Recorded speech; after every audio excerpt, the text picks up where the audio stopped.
नमस्कार, आप देख रहे हैं ग्रेटर जम्मू और मैं हूं आपके साथ नीतू सिंह। करंट अफेयर के नए एपिसोड में आप सभी दर्शकों का ग्रेटर जम्मू के चैनल में स्वागत है। आज मैं आपकी मुलाकात कराने जा रही हूं डॉक्टर अग्निशेखर, जो फाउंडर कन्वीनर हैं पनन कश्मीर के, लेखक हैं, बहुत सारी इनके पास उपलब्धियां हैं। तो चलिए, जो करंट अफेयर में इस समय टॉपिक्स हैं उन पर बातचीत करते हैं, जानते हैं इनकी राय कि क्या जो इस समय जम्मू संभाग में जो सिनेरियो चल रहा है इस पर इनकी क्या दृष्टि है। सर, ग्रेटर जम्मू में आपका स्वागत है। आपका बहुत बहुत धन्यवाद कि आपने मौका दिया बात। सर, बात करते हैं जम्मू संभाग की। जो इस समय जम्मू संभाग का सिनेरियो चल रहा है और ऐसे में विधानसभा चुनाव का होना क्या मुमकिन हो पाएगा जम्मू कश्मीर में? इतने लंबे समय के बाद विधानसभा चुनाव ऐसी सिचुएशन में हो पाना?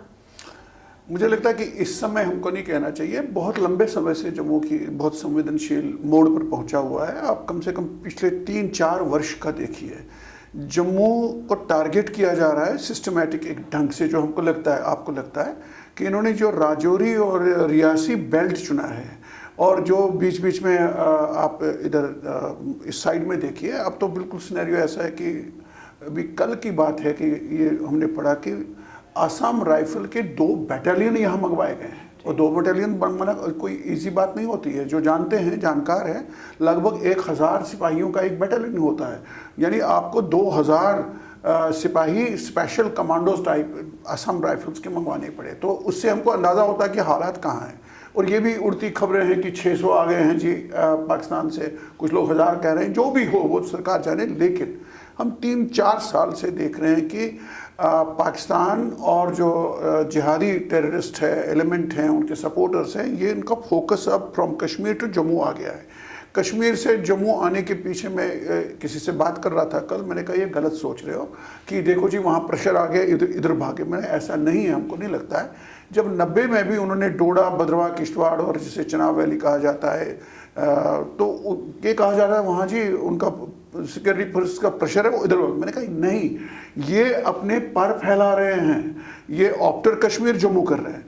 कश्मीर में ये जितनी भी हमने शांति देखी और विकास, ठीक है, हमने विकास देखा, हमने सड़कें देखी, हमने फिल्मी शूटिंग देखी, हमने पर्यटन देखा, ये तो ठीक है, विकास से जुड़ी चीज़ है, लेकिन जो सिनेरियो है वो उसके पीछे है।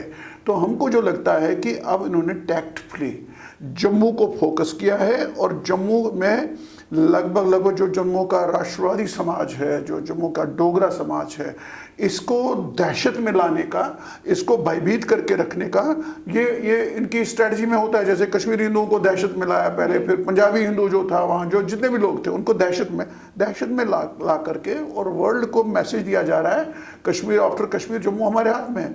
तो ये जो सिनेरियो है बहुत नाजुक है, बहुत नाजुक है। और मुझे जो लगता है कि एडवाइजरीज तक इशू हुई हैं, आपकी यात्राएं सेफ नहीं हैं, चाहे वो छोटा अमरनाथ हो, बूढ़ा अमरनाथ हो, बड़ा अमरनाथ हो। आपने देखा वैष्णो देवी यात्रा, वहाँ अटैक्स हो रहे हैं। तो क्यों इस तरह का सिनेरियो जो बना है, ये मुझे जो लगता है कि 90 के बाद ये 90 का पुनरावरण है, पुनरावृत्ति है, 90 रिपीट हो रहा है और मोर एग्रेसिवली।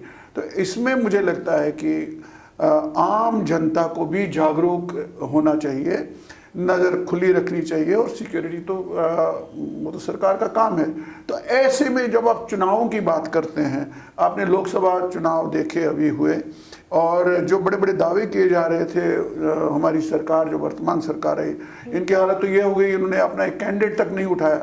फिर जो वहाँ से मैसेज मिला इलेक्टोरली, और वो मिला कि नेशनल कॉन्फ्रेंस, यानी जिसको सरकारें भी और हम भी मानते हैं कि हाफ सेपरेटिस्ट हैं, ये अंदर से सेपरेटिस्ट का भी भला चाहने वाले लोग हैं, सपोर्ट करने वाले हैं। फिर जो ये इंजीनियर रशीद का जीतना है, तो साफ साफ मैसेज है, हम आपके साथ नहीं हैं, हम उसी ग्रुप के साथ हैं। जो आइडियोलॉजी है वो बरकरार है। और दुखद ये है कि जो वर्तमान सरकार है, ये 370 हटाया, बहुत अच्छा किया, ये बहुत ऐतिहासिक बड़ा कदम है। इसका जम्मू ने स्वागत किया, कश्मीरी हिंदुओं ने स्वागत किया, सब ने, राष्ट्रवादियों ने स्वागत, पूरे देश ने लगभग स्वागत किया। और अब क्या प्रोजेक्ट किया जाता है कि जैसे 370 खाली विकास सड़कें बनाने के लिए हटाया। क्या ऐसा सच है? क्या हमने खाली सड़कें बनाने के लिए, क्या फिल्मी शूटिंग करने के लिए, विकास के लिए 370 हटाया? नहीं, 370 के पीछे एक आइडियोलॉजी है भारत को तोड़ने की, विशेष अलगाववाद की, और जो इसको दिख नहीं रही। ये अगर हमारी सरकार इस तरह पेश कर रही है तो बहुत दुखद है, अनफॉर्चुनेट है। क्या श्यामा प्रसाद मुखर्जी ने सड़कें कश्मीर में नहीं हैं, स्कूल नहीं है, शूटिंग नहीं, इसलिए विरोध किया था? दीनदयाल उपाध्याय से लेकर वाजपेयी से लेकर के अभी जो कहा जा रहा है ये दुखद है। यानी ये कहीं ना कहीं पॉलिसी में एक शिफ्ट है, और ये पॉलिसी शिफ्ट से ही हम ये आज की नौबत देख रहे हैं। ऐसे में हमको लगता है कि जितना टफ और जितना दो टूक सरकार को होने की अभी भी ज़रूरत है। मेन जो इशू है जिसे हम कोर इशू कहते हैं, कोर इशू को से बचकर आप इधर उधर भटकाएंगे, उससे हमारा जम्मू का, पूरे देश का नुकसान होगा। हमको बहुत यह भी टफ। और जो कश्मीर में हुआ, अब ये भी दुखद है कि 30, 34, 35 साल से हम देख रहे हैं जो नाम दिए गए, नॉमेनक्लेचर जो है, जो क्लीशे रखे गए, ये जी वहाँ से माइग्रेशन हुई, वहाँ ये लॉ एंड ऑर्डर की प्रॉब्लम है, पाकिस्तान करा रहा है, ये करा रहा है, तो ये बचने की कोशिश है। और सही समस्या को उसके सही नाम से जब आप नहीं पुकारेंगे तो आप खुद को भी धोखे में रखेंगे, लोगों को भी धोखे में रखेंगे। इसलिए मुझे लगता है कि कश्मीर में जो हो रहा है ये मिलिटेंसी नहीं है, ये आतंकवाद भी नहीं है, क्योंकि इसके पीछे एक आइडियोलॉजी वर्क कर रही है जो जिहाद है, जिहादी आतंकवाद है। और पाकिस्तान है, अब तो चीन भी है, और भी कई सपोर्टर्स हैं, देश के अंदर भी हैं जी। तो इसलिए जो ये है, ये जिहादी आतंकवाद है। और जिहादी आतंकवादियों ने वहाँ की जो अभी आप बात करती माइनॉरिटी, जो सीधे सीधे कश्मीरी हिंदू मेनली है, कश्मीरी पंडित, और भी कई लोग जो हमारे साथ हुए, उनका ये जेनोसाइड हुआ है। और जो जेनोसाइड हुआ है इसको आप मानेंगे नहीं तो आप पहुँचेंगे कहाँ? खाली देखिए, आप ये कहते हैं जी वहाँ जी करोड़ों टूरिस्ट आए, ठीक है, टूरिस्ट रहने के लिए तो नहीं जाता है ना, टूरिस्ट पैसा खर्च करने के लिए जाता है, मनोरंजन के लिए जाता है, और फिल्म की शूटिंग हुई, ठीक है, अच्छी बात है, विकास का काम है, तो विकास के कामों का लोग स्वागत करेंगे। अगर हम आप जाएंगे एज टूरिस्ट तो हमारा भी वेलकम होगा, हमारे से भी अच्छा होगा। आप कहिए कि मैं नीतू सिंह जम्मू कश्मीर की नागरिक हूँ, मैं यहाँ प्लॉट लेना चाहती हूँ, मैं यहाँ बसना चाहती हूँ, अग्निशेखर यहाँ वापस आकर के बसना चाहता, अजय यहाँ जो भी हैं, तब उनका रवैया देखिए। यानी आइडियोलॉजी, समस्या वही है, समस्या पर पर्दा करना ये देश के लिए दुर्भाग्य है, ऐसा नहीं होना चाहिए। सर, आपने 1990 का दशक देखा है, और जो लोग उस दशक से जूझे हैं वो आज भी उनके लिए दिल दहलाने देने वाली बातें हैं। लेकिन जो इस समय जम्मू का सिनेरियो बना हुआ है, जम्मू संभाग की अगर बात करें, तो क्या लगता है, जैसे आपने कहा 1990 के दशक को फिर से एक बार जो है रिपीट किया जा रहा है, तो ऐसी मंशाएं जो है, क्या लगता है कि हमारे जो सुरक्षा बल हैं ऐसी मंशाओं को हावी होने देंगे? वो तो नहीं लगता है। हमारा विश्वास होना चाहिए अपने सुरक्षा बलों पर, अपनी सेना पर। और अगर अभी तक 33-34 साल से हमारा देश और हमारा प्रदेश जम्मू कश्मीर जो है बचा हुआ है, तो किन की वजह से बचा हुआ? मेनली हमारे सिक्योरिटी फोर्सेस की वजह से बचा हुआ, सेना की वजह से, बीएसएफ की वजह से, जेके पुलिस की वजह से। बहुत बलिदान दिए उन्होंने। शायद तो बिल्कुल सही कहा है जिसने भी कहा है कि ये लोग सरहदों पे जागते हैं तो हम चैन की नींद, हम चैन की से बहसें करते हैं, ये करते हैं, और कुछ सारा उनकी। तो सबसे पहला हमारा प्रणाम होना चाहिए, सिक्योरिटी फोर्स में गर्व होना चाहिए, उन्होंने किया।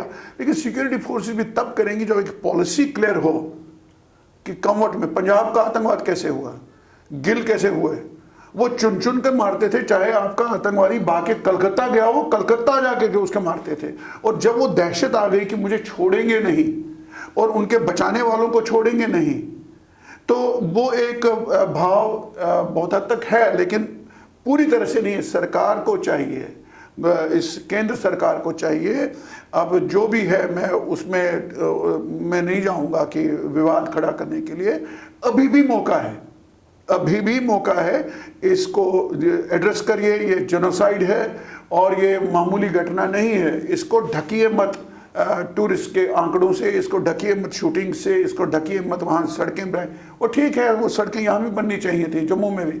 अब उस पॉइंट पे आ जाए तो मुझे बताइए, जम्मू और कश्मीर के तुलनात्मक दृष्टि से जितना विकास वहाँ हुआ, यहाँ हुआ क्या? ये मेरा अधिकार नहीं है, वो आपको कहना चाहिए, किसी और को कहना चाहिए। यहाँ बड़े बड़े बोर्ड लगाए आपने, जम्मू स्मार्ट सिटी, वहाँ बोर्ड नहीं, वहाँ सोना बिछा है गली मोहल्लों में। तो इसके लिए जम्मू जो आपका अपना है, जम्मू का लोग और जम्मू की जो राष्ट्रवादी समाज है, यहाँ का सारा समाज अक्रॉस द कम्युनिटीज, कितना नंबर है? लगभग 60 लाख डोगरा है। 60 लाख से ज़्यादा डोगरों को आप इग्नोर करके उधर करते हैं। करिए उधर भी, हम नहीं कहता मत करिए, लेकिन not at the cost of the valiant and राष्ट्रवादी डोगरा, राष्ट्रवादी कश्मीरी पंडित, राष्ट्रवादी अन्य समाज। तो इसलिए आप अपने समाज को उनका ध्यान रखिए, वो आपका बैंक है। मुझे बताइए कश्मीर में आपका कहाँ गए वो जुलूस जलसे बीजेपी के वगैरह का? सर कश्मीर से आपके एक मेरा सवाल जो है आपसे रहेगा, आप कश्मीरी कम्युनिटी से ताल्लुक रखते हैं। बात जब 1990s की आई, जब एक्सोडस जो है बड़े अपने चरम पे था, टेररिज्म अपने चरम पर था, तब जम्मू से कश्मीरी लोगों को उठकर जम्मू आना पड़ा। जम्मू कश्मीर तब स्टेट था, और जब पलायन किया कश्मीरी लोगों ने यहाँ पर, तो उन्हें माइग्रेंट कह दिया गया, जबकि जम्मू और कश्मीर एक ही स्टेट हुआ करता था। तब तो स्टेट थी जी। जो इतिहास लिखेगा निष्पक्ष ईमानदारी, सबसे पहली बात वो क्या लिखेगा कि एक कम्युनिटी को उठकर दूसरी कम्युनिटी के पास जाना पड़ता है शरण के लिए। उस कम्युनिटी ने कैसे व्यवहार किया, उस कम्युनिटी ने एकोमोडेट किया, पलक पावड़े बिछाए, मकान खोले, धर्मशालाएं खोली, मंदिर खोले, फुटपाथ उन्हीं के, सड़कें उन्हीं की। तो वो जो भाव डोगरा समाज ने दिखाया, वो पहले इतिहासकार उसके लिए ऋणी होगा। और वो मैं भी अपनी कम्युनिटी की ओर से जितना मेरी हैसियत है, मैं कहता हूँ कि it has been a historical contribution of people of Jammu. एक अब पीपल ऑफ जम्मू की जिनको स्टडी होगी प्रॉपरली, जो डोगरा कल्चर को, इतिहास को, सभ्यता को, संस्कृति को, परंपरा को, उनके वैलर को जानते हैं, तो उन्होंने पहली बार नहीं किया ये। अब 47 से जो लोग यहाँ आए, वेस्ट पाकिस्तान से लोग यहाँ आए, उन्होंने शरण ली। POK JK से लोग आए, शरण ली। पुंछ, बिम्बर, ये जो 71, 65 है, वो लोग शरण आए। भद्रवाह से लोग आए, युद्ध से लोग आए, कश्मीरी पंडित आए। तो ये कहने का मतलब मेरा ये है कि ये जो जम्मू है, जम्मू को इस तरह इस पर्सपेक्टिव में देखें तो जम्मू उदार है, जम्मू बहुत ग्रेट है। जम्मू को मैं कहता हूँ, हमारे एक साहित्यकार ने कहा था, जम्मू के थे, उन्होंने कहा ये डस्टबिन है। मैंने कहा इससे शर्म की बात नहीं, जम्मू को डस्टबिन मत कहो। जम्मू शरणागत वत्सल है, प्रदेश है। हम ईश्वर के लिए कहते हैं शरणागत दीनार्थ परित्राण परायणी, हे माता, हे प्रभु, हे वैष्णो देवी, तुम शरण के आने वालों का त्राण करती हो, हम तुम्हें प्रणाम करते हैं। वो मंत्र मैं जम्मू के लिए करता हूँ। We are highly grateful to the people of Jammu. अब आपने जो पॉलिटिकल क्वेश्चन किया, अब जम्मू कश्मीर एक राज्य था, लद्दाख भी था जी। अब इसमें आप यहाँ आए, फिर आपको माइग्रेंट कहा गया, माइग्रेट किया। क्या ये माइग्रेशन थी? It was a forced exodus. आपको चुन चुन के मारा गया, आपको चुन चुन के हालात ऐसे खड़े किए कि आपके लिए जान के सिवा कोई और विकल्प ही नहीं था। आपने घर छोड़ा, मकान छोड़ा, बैंक छोड़े, खेत छोड़े, सब कुछ छोड़ा, क्योंकि आपको अपनी जान बचानी है, बहू बेटियां बचानी है। जब तो ऐसे में इनको माइग्रेंट कैसे कह सकते हैं आप? ये तो उस आतंक के पीड़ित लोग हैं। ये कॉन्स्टिट्यूशनली हमको अलाउ नहीं करता है कॉन्स्टिट्यूशन, नहीं तो ये शरणार्थी हैं, अपने ही देश में शरणार्थी हैं। अब ये जब आए तो ये विक्टिम्स हैं उस नरसंहार के, जाति संहार के, जो उनको चुन चुन के किया। Because you are declare other, आप अन्य हैं, आप हम नहीं हैं। जब आपको अन्य किया जाता है, डिक्लेयर एलिनेट किया जाता है, तब आपको आपके फेथ के आधार पर, आपकी लॉयल्टी के आधार पर, क्यों कश्मीरी पंडितों को निकलना पड़ा, क्या रहा होगा ब्रीफली अगर मैं बताऊं। नहीं तो ये नंबर में कम थे। ये क्या करते हुए पाकिस्तान छोड़ के अफगानिस्तान भी अगर कश्मीर को बनाना चाहते, अगर ये अरब भी बनाना चाहते, लेबनान बनाना चाहते, कुछ भी सूडान वुडान बनाना चाहते, हम क्या करते? फिर क्यों निकाला आपको? यानी कुछ बात है। कुछ बात क्या है कि ये कभी स्वीकार नहीं करेंगे कश्मीर, भारत का विखंडन। ये कभी अल्ट्रा नेशनलिस्ट हैं, ये अपना धर्म नहीं छोड़ेंगे, अपनी आइडेंटिटी नहीं छोड़ेंगे, सिविलाइजेशन नहीं छोड़ेंगे। ये एंटी इंडिया किसी भी मूवमेंट का हिस्सा नहीं बनेंगे। इसलिए जब आप ऐसे आए तो आप ऐसे ही लोगों के पास जाएंगे जिन्होंने जाने दी हैं। जो क्यों खंड मिठे डोगरी तो एक बात हुआ, अब खंड मिठे ही नहीं हो, आप जोरावर सिंह भी हो, आप ब्रिगेडियर राजेंद्र सिंह भी हो, जिन्हें कितना एक्सटेंशन किया। तो ऐसे में आप माइग्रेंट कहना, ये इससे बड़ा अपमान क्या है? इसलिए हमको ये भी देखना है आज फिर नए सिरे से। मेरी बात अगर प्रधानमंत्री तक जा रही है, आपके माध्यम से गृह मंत्री तक जा रही है, मेरी रिक्वेस्ट रहेगी कि नॉमेनक्लेचर बदलिए। कश्मीर के नेम प्लेस बदले जा रहे हैं। आपके श्रीनगर का आधा हिस्सा आज भी शहर खास किया गया है, इसको क्यों नहीं बदलते हो? शहर खास नहीं है, वो सम्राट अशोक ने बनाया है श्रीनगर जी। तो इसको आप आधा कर शहरी खास क्यों आप टॉलरेट करते हो? Why not bye act of registration आप रिमूव करिए, वापस ले आइए। तो प्लेस नेम से क्या होता है कि आपकी अटैचमेंट उसके साथ काट दीजिए। तवी को जैसे वितस्ता को झेलम करिए तो तवी का खत्म, तवी को कुछ और नाम से आप कट जाएंगे। तो इसलिए ये जो नामों के पीछे की राजनीति है, माइग्रेंट फिर वहाँ जी माइग्रेशन हुआ, ये नहीं है, इनको अपने नाम से बुलाइए। तो इसलिए मैंने कहा ये जेनोसाइड है, इसको रिकॉग्नाइज करिए, उसके हिसाब से बनाइए। और कश्मीरी पंडितों की वापसी, पुनर्वास, विकास तो ठीक है, विकास के पीछे पुनर्वास को मत टालिए। हमको पुनर्वास चाहिए, विकास तो चाहिए ही चाहिए। विकास करना कोई बड़ी बात नहीं है, आप अच्छा कर रहे हैं, हम आपकी तारीफ कर रहे हैं। आपने 370 हटाया, हमने तारीफ की, हमने खुश हुए। 35 से हटाया, हमने खुश हुए। देश की दृष्टि से, एकता अखंडता की दृष्टि से हमको लगता है कि ये है, लेकिन कई सवाल है, यहाँ डाइवर्शन हो जाएगा।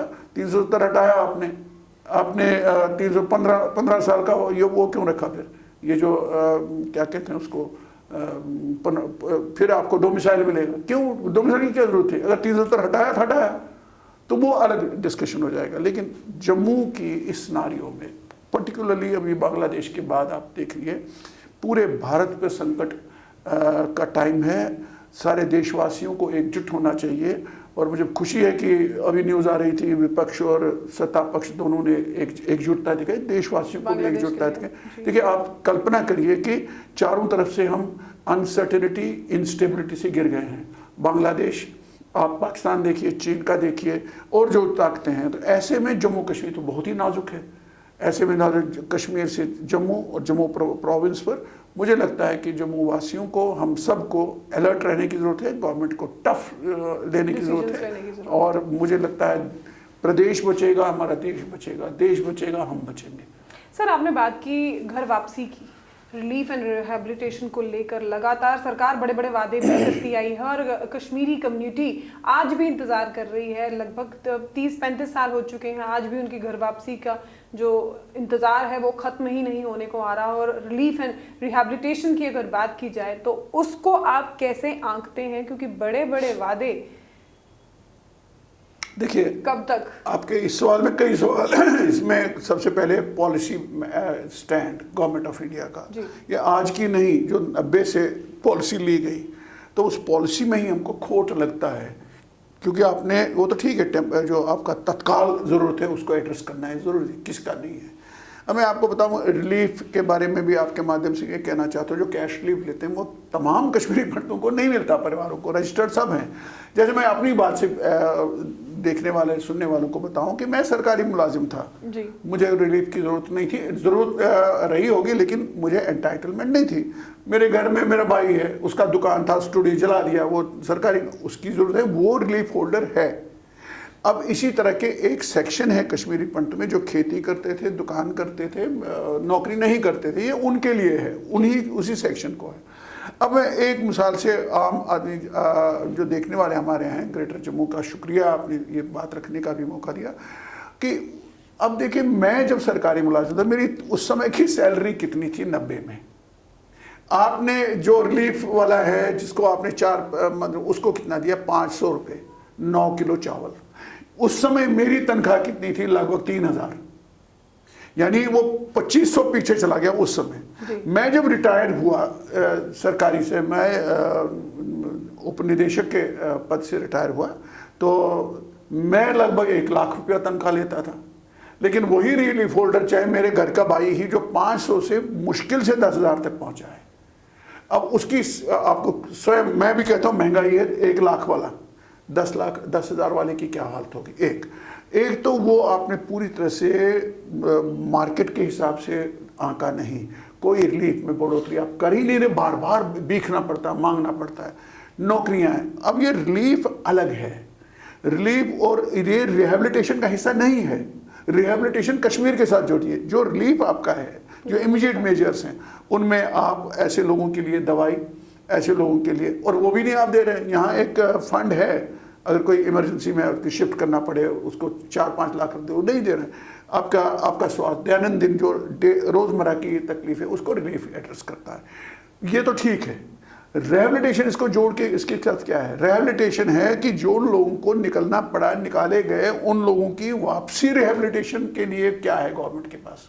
आज तक बताइए कोई इनके पास ड्रीम प्लान, इनके पास कोई मास्टर प्लान? हाँ, जिनके पास है उनसे बात नहीं करते। कश्मीरी पंडित जो वहाँ से उखड़ के आया, उससे पूछिए ना कि आप कैसे रहना चाहेंगे, आप आपके अनुभव के आधार पर। अब हमारे घर नहीं, हमारे गांव नहीं, हमारे कुछ नहीं। लेकिन जो सरकारी नौकरी वहां पर करते हैं, हाँ, उन्हें ये कहा गया कि आप अगर सरकारी नौकरी कर रहे हैं आपको यही रहना पड़ेगा और आपको सिक्योरिटी भी जो है वो प्रदान की इसके लिए हम लड़े हैं बहुत। ये भी देखिए, ये भी एक भेदभाव है कि आप कोई वॉर क्रिमिनल्स नहीं हैं, आपने कोई एहसान नहीं किया है और उन्हें कोई अपराध नहीं किया है। और सामान्य ढंग से ये पैकेज आया, जब आया तब हमारी जानकारी के हिसाब से उसमें कोई कंडीशन नहीं थी। उस समय की जो कश्मीर की सरकार थी, उन्होंने शर्तें लगा दी, जैसे कि एक वॉर क्रिमिनल्स के आपको ये नहीं करना है, आपको ये नहीं करना, आपकी ट्रांसफ़र नहीं हो सकती, ये करेंगे, कुछ भी हो आप छोड़ेंगे तो आप जाएंगे। इसके खिलाफ हम लड़े, लेकिन किसी ने सुनी नहीं। अब जो भी वहाँ गया है, अब उनके लिए जो क्वार्टर्स बन रहे हैं वो सरकारी क्वार्टर्स हैं। वो तब तक हैं आपके पास जब तक आप नौकरी में हैं। आप ट्रांसफ़र करेंगे, वो आपकी मिल्कियत नहीं है, आप किराए पे नहीं दे सकते, आप लोन नहीं निकाल सकते, वो सरकारी। लेकिन इम्प्रेशन एक जो बाहर आ रहा है कि कश्मीरी पंडितों की पुनर्वास के लिए रिहैबिलिटेशन 6000 बने हैं जी। 6000 ठीक है, वो भी पूरे नहीं बने। जो बन रहे हैं वो सरकारी बन रहे हैं, वो मिल्कियत नहीं, वो दे नहीं रहे हैं आप। जो देने की बात है कि हम कैसे वापस जाएं, हमारे अनुभव क्या हैं। हम अपने अपने घरों में नहीं जा सकते, वो घर ही नहीं है। हम अपने गांव में नहीं जा सकते, वो स्टेशंस नहीं है। हम इसलिए चाहते हैं कि जब आप 64, 65, 70 हज़ार परिवारों की बात करते हैं, इनके लिए एक जगह चाहिए ना, एक जगह जिसे वन प्लेस सेटलमेंट भी कहा जा रहा है आजकल। तो उसी को हम कहते हैं कि यार हमारे लिए रहने के लिए एक होमलैंड बनाओ, और हमको उसमें जो आपके कॉन्स्टिट्यूशनल इंस्टीट्यूशनल प्रावधान है वो हमको दे दो, ताकि फिर से ना उखड़ना पड़े, ताकि ये जेनोसाइड का एक इलाज उसका पलटना है। और पलटने के लिए हमको लगता है कि जब तक कश्मीरी पंडित को एक ही जगह उनकी इच्छाओं के अनुसार एक अलग होमलैंड नहीं बना जाता, जैसे कि पन कश्मीर कहता है, तब तक इसका कोई उपचार नहीं है, तब तक ये होता रहेगा रिपीट सिलेक्ट। अभी जो बांग्लादेश के इसमें सरकार से प्रार्थना करना चाहूँगा कि जो हमारे वहाँ मुलाजिम हैं उनका, और जो बाकी माइनॉरिटी के मेंबर हैं, उनका खास ध्यान रखें, क्योंकि उन पे हिट हो सकता है, वो हिट हो सकते हैं, बड़ा कोई मैसेकर भी हो सकता है, कार्निश हो सकते हैं, भगवान बचाए, और सिलेक्टिव किलिंग का एक दौर हो सकता है। और जम्मू वाले भी सावधान रहें, जम्मू के लोग, हम सब जम्मू के लोग हैं, हमको भी सावधान रहना है, कुछ भी हो सकता है, बहुत अलर्ट रहने की ज़रूरत है। जम्मू कश्मीर 90 के फिर से एक मुहाने पे आ चुका है। सरकार को बहुत ही केयरफुली और स्पीडीली इसको निपटना चाहिए। शुक्रिया सर, ग्रेटर जम्मू के साथ इतना समय देने के लिए हमें। तो ये थे हमारे साथ डॉक्टर अग्निशेखर, जो पनन कश्मीर के फाउंडर कन्वीनियर हैं, लेखक हैं, जिनसे हमने आज बातचीत की जम्मू कश्मीर के करंट अफेयर्स को लेकर। और इनका ये कहना है कि इस समय जो जम्मू कश्मीर की सिचुएशन बनी हुई है, सरकार को इसके ऊपर कड़ा फैसला लेना होगा, नहीं तो 1990 का दशक एक बार फिर से देखना पड़ेगा। क्या कुछ आपके विचार हैं? कमेंट सेक्शन में जरूर रखिएगा। तब तक के लिए मुझे दीजिए इजाजत। अगले हफ्ते एक नई हस्ती के साथ आपके सामने रूबरू होंगी। कैमरामैन अजय जाडू के साथ मैं नीतू सिंह, ग्रेटर जम्मू के लिए धन्यवाद।